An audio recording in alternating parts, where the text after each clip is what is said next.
तो आज से हम लोग स्टार्ट करेंगे एक न्यू चैप्टर जिसका नाम है एल्जेब्राइक एक्सप्रेशन एंड आइडेंटिटीज, है ना। तो ये चैप्टर में है क्या, ये चैप्टर हम पढ़ने वाले हैं, उसका काम क्या आता है।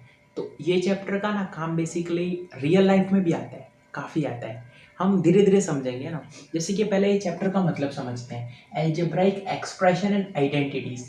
एल्जेब्राइक एक्सप्रेशन, एक्सप्रेशन का क्या मतलब होता है। एल्जेब्राइक एक्सप्रेशन जैसे कि आपने ऐसा देखा होगा लिखा हुआ 2x प्लस 3y प्लस 6, है ना। तो ये एक एल्जेब्राइक एक्सप्रेशन है, एल्जेब्राइक एक्सप्रेशन, है ना। और आइडेंटिटीज का क्या मतलब होता है, आइडेंटिटीज का मतलब हम आगे समझेंगे। एल्जेब्राइक एक्सप्रेशन दिखने में ऐसा होता है, ये क्या होता है ये भी हम आगे समझेंगे, है ना। तो अब बात करते हैं बहुत ही बेसिक्स हैं कि एक टर्म क्या होती है, कांस्टेंट क्या होता है ना। ये सब चीज़ों पे हम बात करते हैं। तो सबसे पहले हम देखते हैं कि वेरिएबल क्या होता है। क्या होता है वेरिएबल, क्या होता है वेरिएबल, है ना।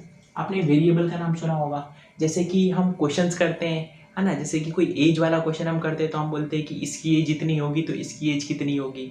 ऐसे आपने क्वेश्चंस देखे होंगे, है ना। तो हम जब एज्यूम करते हैं ना चीज़ों को, जैसे कि यहाँ पे x दिख रहा है, ये y दिख रहा है, सब वेरिएबल है। क्या है, वेरिएबल है। x हो गया, y हो गया, फिर हम l एज्यूम करते हैं, b एज्यूम करते हैं, m एज्यूम करते हैं, n एज्यूम करते हैं, z एज्यूम करते हैं। ये सब क्या है, ये सब वेरिएबल है। बस मोटा मोटा समझिए कि वेरिएबल क्या होता है। वेरिएबल वो चीज़ होती है जो हमें पता नहीं होती, जो हम एज्यूम करते हैं। जैसे कि हम आपने देखा होगा कि कोई भी आपको क्वेश्चन सॉल्व करने को दे दिया जाता है ना। कोई भी क्वेश्चन आपको, मान लीजिए कोई भी क्वेश्चन आपको सॉल्व करने के लिए दे दिया जाता है, आपको नहीं पता कि वो चीज़ क्या है, तो हम क्या मानते हैं कि वो चीज़ एक्स होगी, वो चीज़ वाई होगी, है ना। तो वो जो एक्स और वाई हम एज्यूम करते हैं वो क्या है, वो वेरिएबल है ना। तो एक्स और वाई वेरिएबल है। अब हम पूछे कि ये जो एल्जेब्राइक एक्सप्रेशन है ये क्या है, ये एक एल्जेब्राइक एक्सप्रेशन है, ये, है ना। तो ये जो एल्जेब्राइक एक्सप्रेशन है इसमें वेरिएबल कौन कौन से हैं, तो इसमें x एक वेरिएबल है और y दूसरा वेरिएबल है, दो वेरिएबल है इसके अंदर, है ना। तो वेरिएबल समझ में आ गया। एक क्वेश्चन और पूछते हैं, चलिए। हमने बोला कि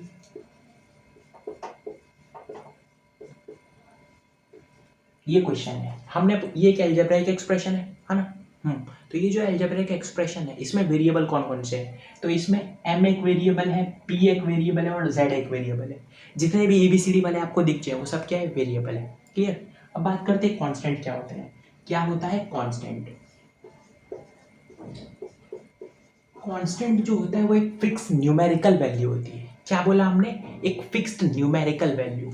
लिख देते हैं हम यहाँ पे, कांस्टेंट का मतलब होता है एक फिक्स्ड न्यूमेरिकल वैल्यू। जैसे कि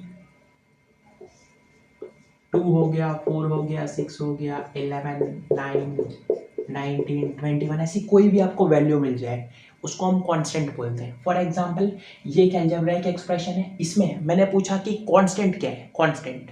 तो कांस्टेंट आप बोलेंगे 2 कांस्टेंट है, 3 कांस्टेंट है और 6 कांस्टेंट है, क्योंकि ये तीनों नंबर है। नहीं, सिर्फ 6 कांस्टेंट है। उसके साथ मतलब कांस्टेंट के साथ कुछ और नहीं होना चाहिए। जैसे कि यहाँ पे 2 के साथ कुछ और नहीं है वैसे ही, तो यहाँ पे 6 के साथ कुछ भी नहीं है, तो ये कांस्टेंट है, ये कांस्टेंट है। 3y कांस्टेंट नहीं है, 3 के साथ y है ना, तो इसलिए वो कांस्टेंट नहीं है। कांस्टेंट मतलब सिर्फ एक नंबर। तो इस एक्सप्रेशन में नंबर कौन सा है, तो 6 एक नंबर है, तो वो एक कांस्टेंट हो गया। इस एक्सप्रेशन में बताओ कांस्टेंट कौन सा है, इसमें कोई कांस्टेंट ही नहीं है, क्योंकि इसमें कोई अकेला नंबर ही नहीं है ना। तो समझ में आ रहा है वेरिएबल क्या होता है, कांस्टेंट क्या होता है। क्लियर है।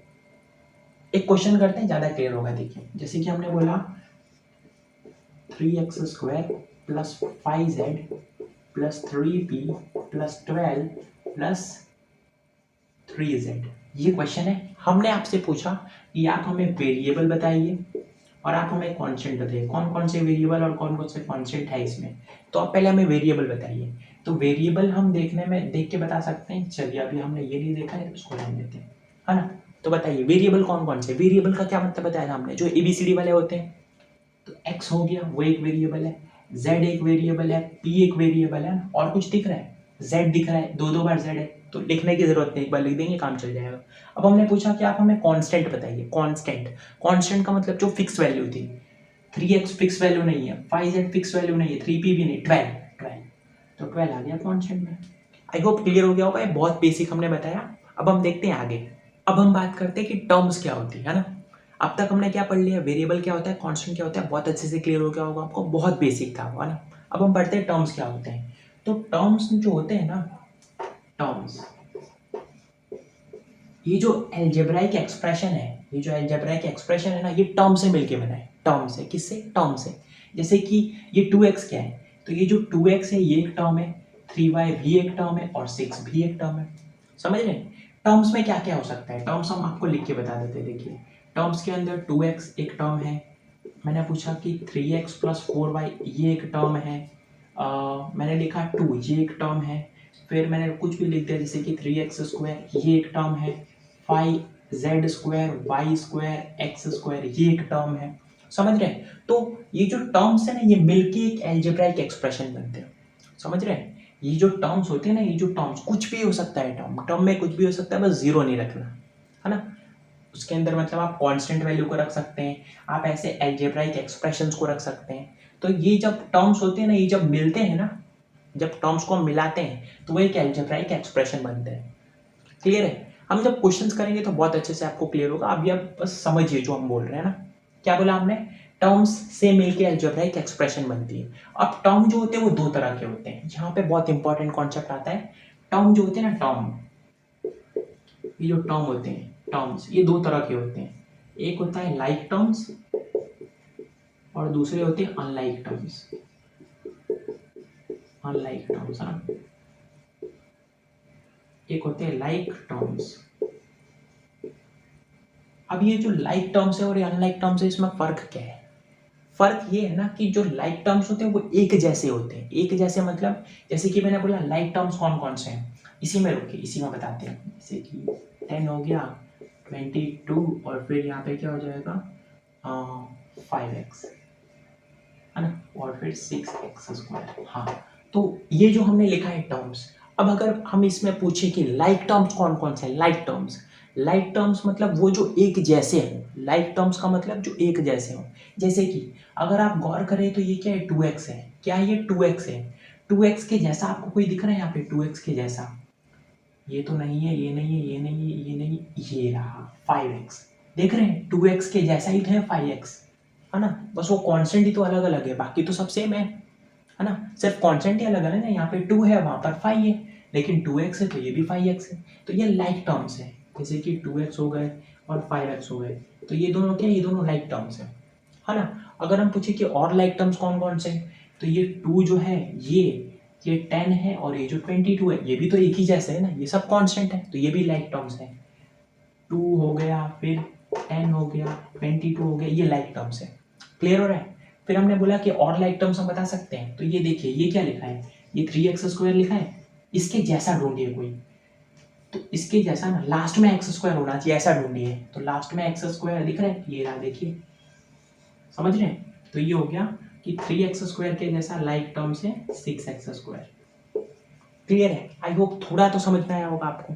ये आपको पता होना बहुत ज़रूरी है कि लाइक टर्म्स क्या है, अनलाइक टर्म्स क्या है, क्योंकि अगर आपको ये नहीं पता होगा ना, तो फिर आप ना ही इनका एडिशन कर पाएंगे, ना इनका सब्ट्रैक्शन, ना ही मल्टीप्लिकेशन और ना ही डिवीजन।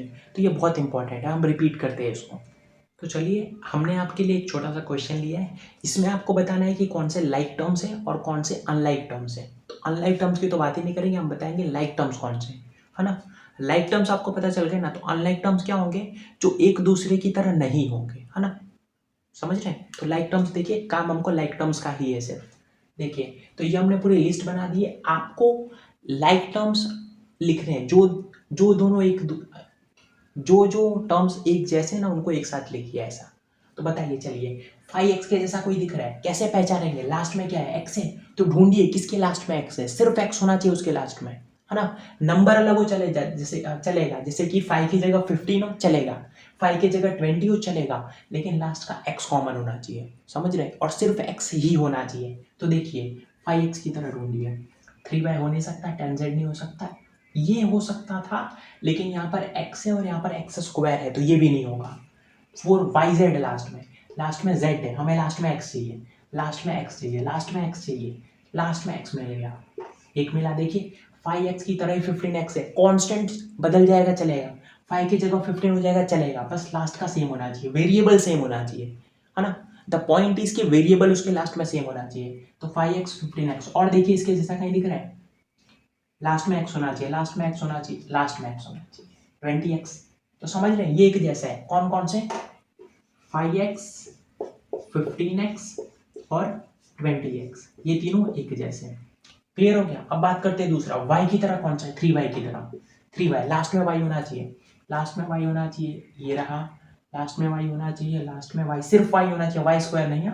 इसको देख के आप कंफ्यूज ना हो, ये y है, ये y स्क्वायर है लास्ट में, तो ये नहीं हो सकता।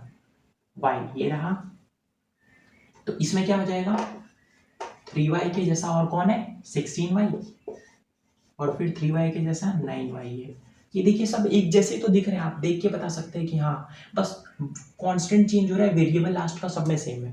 ठीक है, तो आई होप कि आपको ये कर लेंगे आप, है ना। एक और हम करके बताते हैं, लेट्स से हम फाइंड करते हैं, किसका फाइंड करें, इसका फाइंड करके देते चलिए। 4yz जैसा कौन सा होगा, लास्ट में क्या है, yz है, ढूंढिए किसके लास्ट में yz है, सिर्फ z नहीं है, सिर्फ z नहीं, वेरिएबल y और z दोनों इस बार, तो दोनों को ढूंढना है। 4yz की तरह कोई लास्ट में yz होना चाहिए, लास्ट में yz, लास्ट में yz, ये रहा, और कहीं नहीं, और कहीं नहीं है। तो 4yz की तरह कौन सा है, 4yz की तरह दूसरा जो है वो 20yz है ना।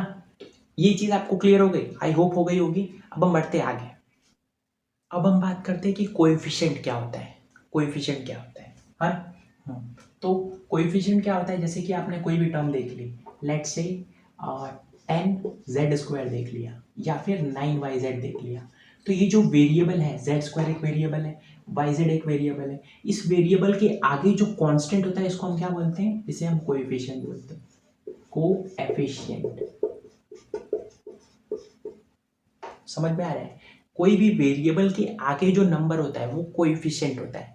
अब यहाँ पे आप कंफ्यूज हो रहे हैं, आप सोच रहे हैं कि ये तो कांस्टेंट है। क्लियर करें, देखिए हमने आपको क्या क्या पढ़ाया अब तक, कि वेरिएबल क्या होता है ना, वेरिएबल पढ़ा हमने फिर कांस्टेंट पढ़ा, हमने फिर लाइक टर्म्स पढ़े, और उसके बाद अभी हम क्या पढ़ रहे हैं, कोएफिशिएंट पढ़ रहे हैं। सब में डिफरेंस बता देते हैं हम आपको। देखिए आप वेरिएबल तो जान गए होंगे, वेरिएबल मतलब जो भी L हो, B हो, H हो, X हो, Y हो, A हो, B हो, C हो, ऐसा कुछ भी दिख जाए आपको, या फिर आपको यही दिख जाए YZ, है ना, दो के कॉम्बिनेशन से, z² ये वेरिएबल है, y² ये वेरिएबल है, तो ये तो आप समझ गए, ABCD बना खेले वेरिएबल का ना। कांस्टेंट की बात करते हैं, कांस्टेंट का मतलब सिर्फ नंबर होता है, सिर्फ नंबर, जैसे कि 100, है ना, 101, जैसे कि 2, जैसे कि 3, जैसे कि 5, जैसे कि 15, जैसे कि 21, है ना। तो कोएफिशिएंट क्या होता है, कोएफिशिएंट ये होता है 10yz में जो 10 है ये कोएफिशिएंट है, साथ में वेरिएबल होगा इसकी। कोएफिशिएंट अगर आपको बताना है ना, कोएफिशिएंट अगर आपको बताना है तो पूरा टर्म दिया जाएगा, उसका जो कांस्टेंट होगा वो कोएफिशिएंट होगा। इसमें सिर्फ कांस्टेंट होगा, इसमें सिर्फ कांस्टेंट नहीं होगा, साथ में वेरिएबल होगा, और आपको कोएफिशिएंट पूछा जाए तो, है ना। जैसे कि 100z², जैसे कि 9y² z² है ना, तो इसमें 9 कोएफिशिएंट है, इसमें 100 कोएफिशिएंट है, समझ रहे हैं। तो ये कोएफिशिएंट है। कोएफिशिएंट और कांस्टेंट में बहुत फर्क नहीं है, लेकिन बहुत बेसिक सा फर्क है जो पता होना चाहिए, है ना। इसका आप कोएफिशिएंट बता सकते हैं, इसका आप कांस्टेंट नहीं बता सकते। इसका कांस्टेंट होता है, इसका कोएफिशिएंट होता है। जो भी वेरिएबल के आगे जो होता है वो कोएफिशिएंट होता है, और जो सिर्फ अकेला होता है वो कांस्टेंट होता है ना। जैसे आपने सुना होगा कि अकेला गैंगस्टर आता है, वैसे ही अकेला सिर्फ कांस्टेंट आता है, समझ गए। तो कांस्टेंट अकेला होता है ना। और लाइक टर्म की बात करें तो वो तो आपको पता होगा, जैसे कि 3m का लाइक टर्म क्या होगा बताइए, ऑप्शन देते हैं हम आपको, 9m², 9m या सिर्फ 9, बताइए 3m का लाइक टर्म क्या होगा, तो ऑब्वियसली 9m होगा, इसके लास्ट में m है तो लास्ट में m होना चाहिए, सिंपल है। तो समझ गए। तो आज के दिन में हमने सिर्फ इतना पढ़ा है इस वीडियो में, है ना। हमने ये जो लेक्चर लिया बहुत बेसिक लेक्चर था, बहुत मतलब बहुत बेसिक, है ना। अगर आपको इस चैप्टर में कुछ नहीं आता है ना, तो बिलीव कीजिए इस पूरी प्लेलिस्ट को देखने के बाद, ये लेक्चर 1 था, अभी 7-8 लेक्चर और आएंगे टोटल, तो उसको आप देखने के बाद आपको पूरा मतलब क्लियर हो जाएगा। और उस प्लेलिस्ट का जो लिंक है वो डिस्क्रिप्शन में आपको मिल जाएगा, उस पर आप क्लिक करेंगे तो आप प्लेलिस्ट मतलब इस चैप्टर के जितने वीडियोस है उस सब पे पहुंच जाएंगे। क्लियर है। तो डिस्क्रिप्शन चेक कीजिए अगर आपको प्लेलिस्ट चाहिए पूरी। तो चलिए मिलते हैं नेक्स्ट वीडियो में, टिल देन बाय बाय।